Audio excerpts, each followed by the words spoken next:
yang asin dan padat. Ini tujuan pembelajarannya adalah peserta didik mampu menganalisis konfigurasi elektron berdasarkan nomor atom. Kata menganalisis itu, satu mengidentifikasi, yang kedua menerapkan. Mengidentifikasi bagaimana konfigurasi elektron itu berdasarkan nomor atom. Kemudian dari situ nanti diterapkan dalam kondisi yang berbeda.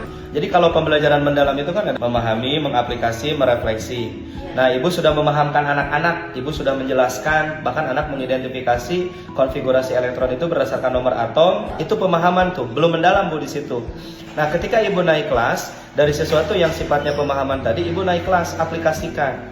Oh, ternyata ini plus, ini min, Na dengan Cl jadilah NaCl. Itu yang kalian kenal sebagai garam dapur.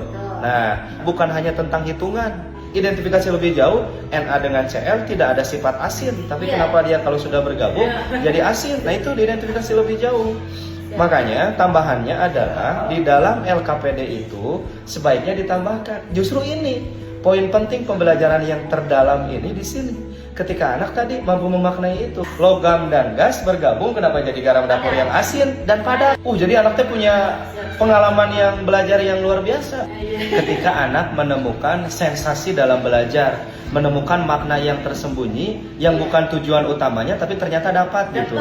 Itu yang disebut sebagai momen aha, indikator pembelajaran mendalam yang menggembirakan. Satu, adanya lingkungan pembelajaran yang interaktif, kolaboratif. Tadi ada kan ya, anak-anak tidak merasa tertekan ya dalam pembelajaran. Anak-anak nyaman.